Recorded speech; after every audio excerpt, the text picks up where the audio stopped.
Hi guys, I'm back again today with another video, and today we're checking out where in the world is it easiest to get rich. So we're gonna find out, and we are going to move as soon as this video ends. I wish. But anyways, beautiful peeps, thank you for joining, and let's go straight into the video. Let's get it. Oslo.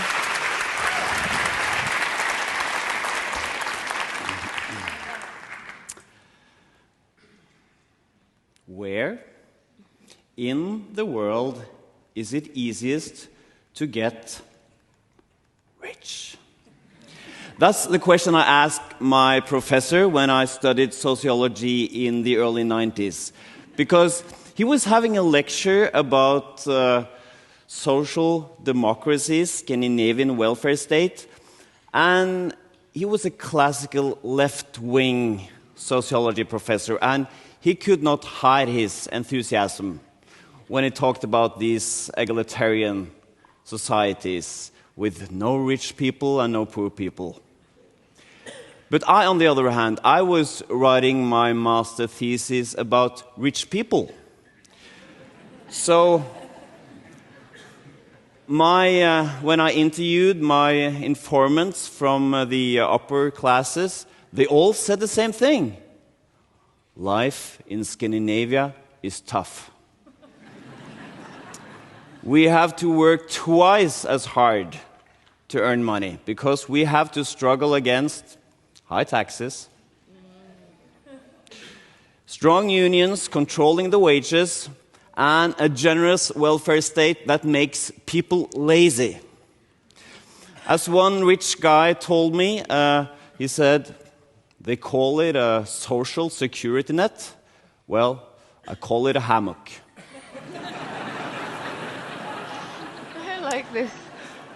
And as every aspiring social scientist, I had starting to go native. I started to feel sympathy for these rich people. And that's why I raised my hand and asked my professor, well, what if you don't care so much about equality? What if your dream is to become rich? Where in the world should I have been born to become really rich? I still remember the puzzled look on my professor's face. But he answered the best he could, something like, well, if that's your goal in life, you should probably have been born in a society with free markets, low taxes, and minimal government intervention. And he added, if you want to become rich, you should probably not study sociology.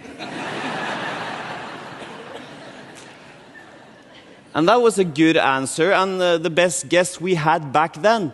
That is, until I saw that the University of Oslo professor in economy, Kalle Moene, actually had checked the facts. Where in the world it's easiest to get rich? And before I share with you where you should go to earn money, we have to define rich. The UN talks about the poverty line. You know, if you earn less than $1 a day, maybe $2 a day, but we have to define the richness line. It's a more fun line, actually. And the most reliable report when it comes to rich people, the Wealth Report, they set the richness line at individuals with net worth more than 30 million US dollars. Okay. And in the consultant jargon, these people are called UHNWIs. That is ultra high net worth individuals. That guy, by the way, he's not rich, he's just a model.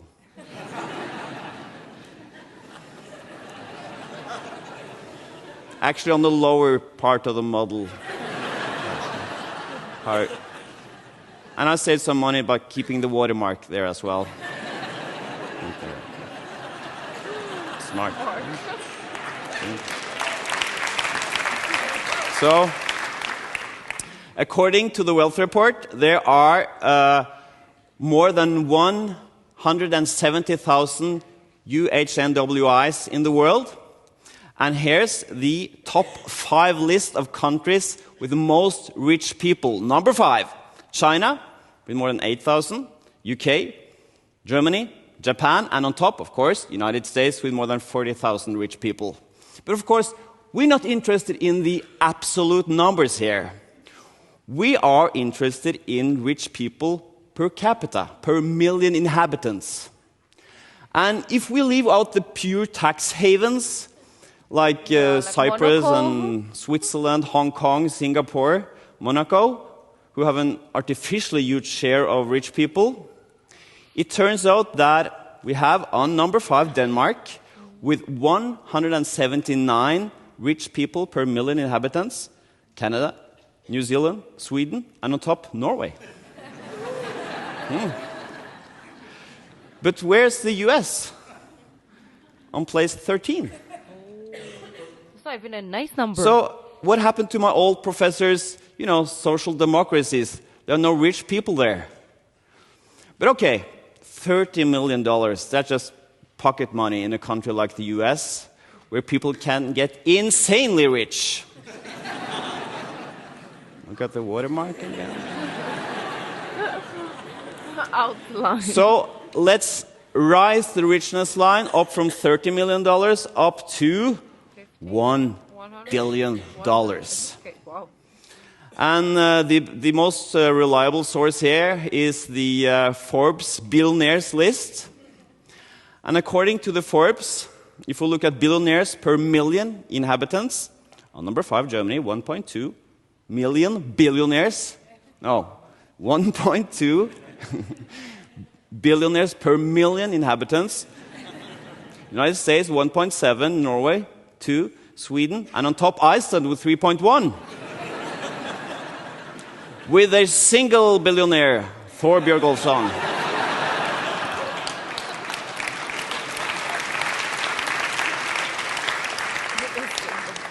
He could have been a model. But the point is, United States, 1.7, Scandinavia taken as a whole, 2.1, and the big mystery is, how can this be? How can Bernie Sanders' dream societies, these socialist paradises, be such a breeding place for rich people? That's a mystery. And there are 2 reasons. Reason number 1 is free education.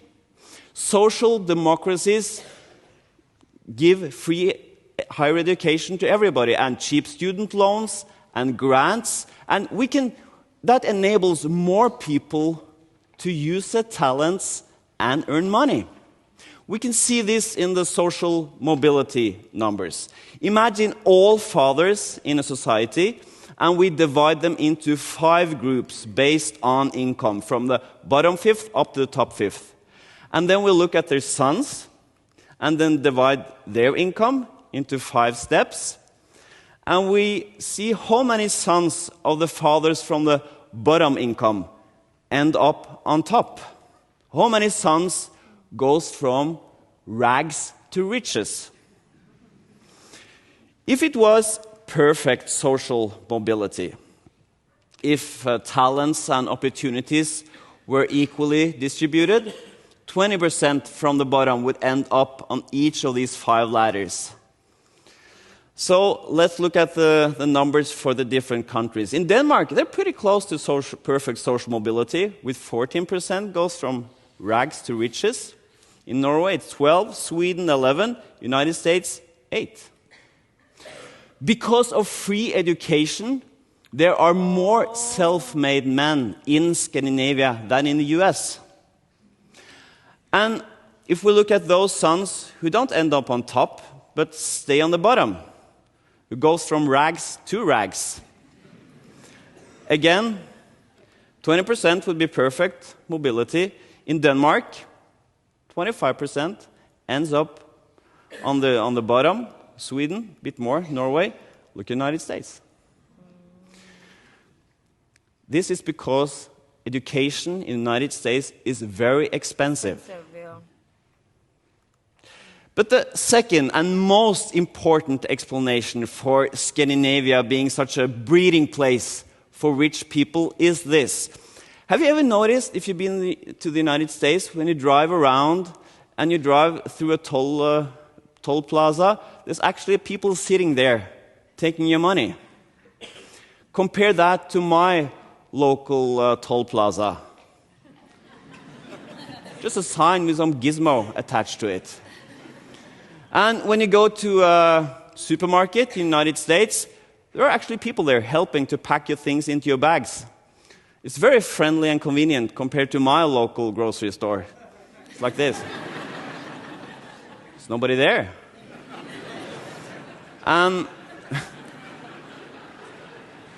The biggest shock I had when I went to the US for the first time, when I went to the restroom, there are actually people working there.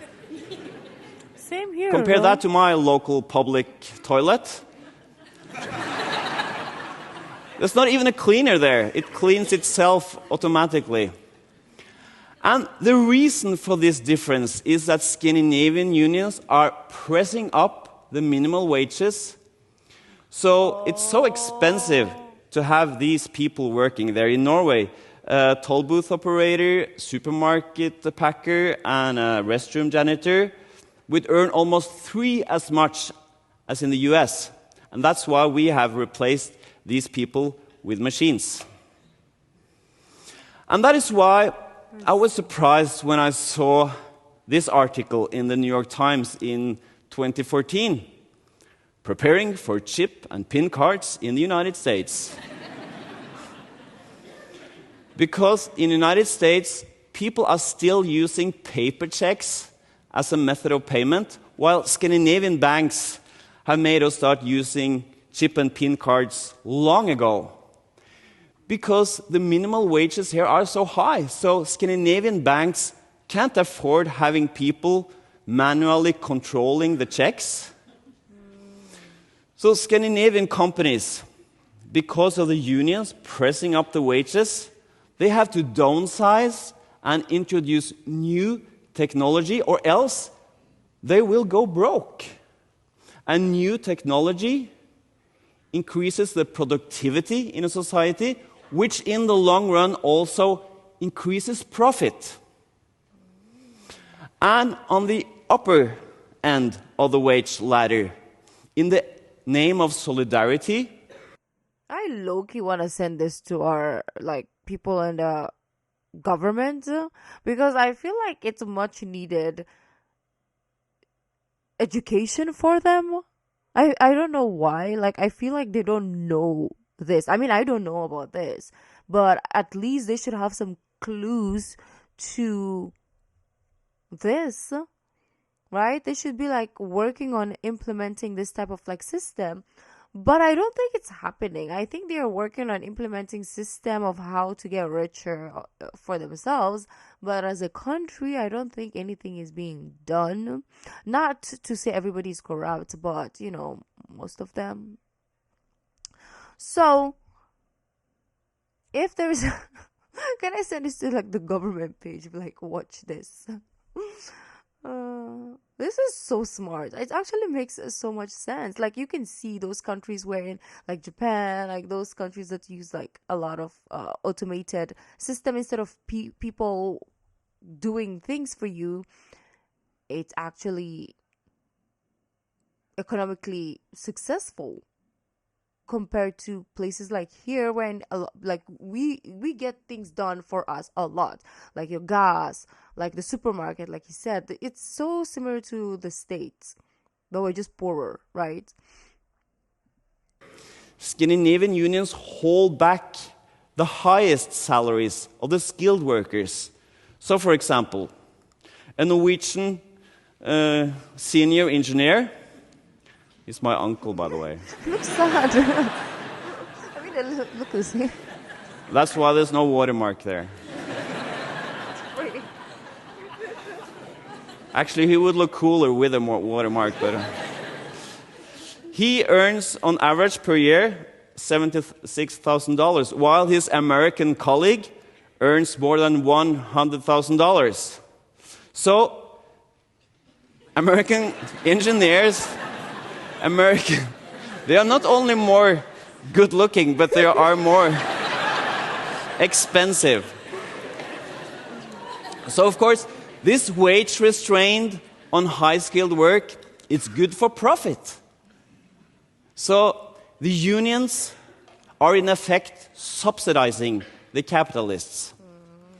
I wish I knew all this when I gave up a career in social science, because the beauty and the irony of this finding, I think it's amazing.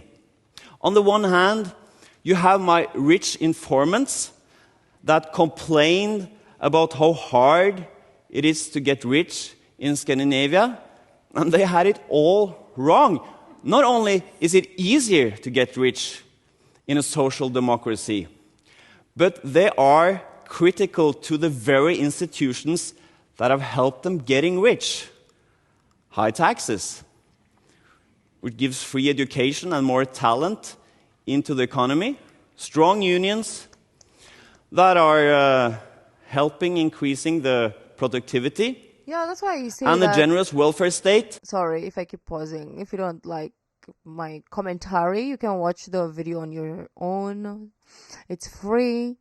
But anyways, beautiful peeps, what I wanted to say is, yeah, that's why when I watch this video, I always say you guys should be like, you should use my reaction to appreciate your where you're from, or your lifestyle, because it's so much better in comparison. To be honest, it's so much better. Like, you guys got it good. Maybe it's not necessarily perfect, because there's no such thing as a perfect society, and it will never be perfect, because that is just boring and it's the end of the world. But you guys got it good. Okay, yes, there's a lot of things that could be better and could, it could improve, but I mean, guys, you are probably like 90% way off. Like, you're doing much better than in comparison to us here. So pat yourself on the backs, okay? Like I said, your leaders are actually caring for you guys, so appreciate. Okay, let's go back a bit and then continue. Helping increasing the productivity, and the generous welfare state that make the unions accept downsizing, because they know that their members will be well taken care of. So the unions cooperate because of the safety net. So rich people are a bit like Immanuel Kant's famous bird, who thinks she could fly even faster in airless space, forgetting that it's the air itself that gives her lift. And on the other part of the political spectrum, when Bernie Sanders is praising Scandinavian societies, he forgets that these are not anti-rich or anti-capitalist systems, because the welfare state and unions work in tandem with capitalist dynamics. And I think that is the most important lesson here. The economy is not a zero-sum game. We're in this together. And that is why Scandinavia is a better place to fulfill the American dream than America itself. Thank you so much.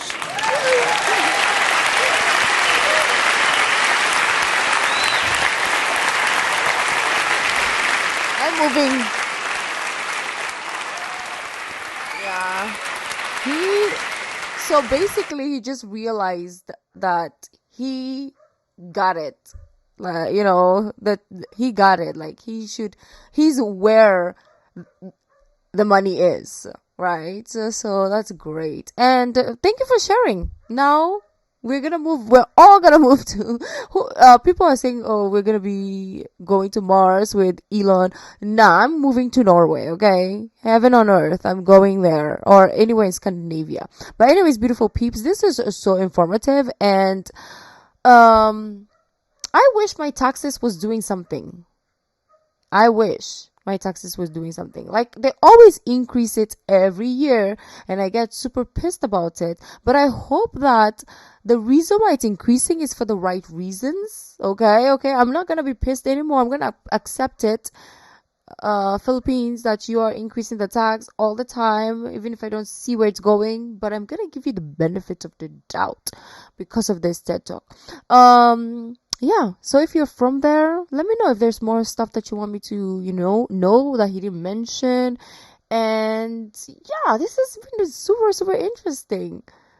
Super interesting. Norway is just blowing my mind, right? It's not only cynically, but economically, social economy, social economy, everything. Like this, just Norway in general, or Europe, the most parts in general. Excuse me, and I'll see you guys tomorrow. Bye.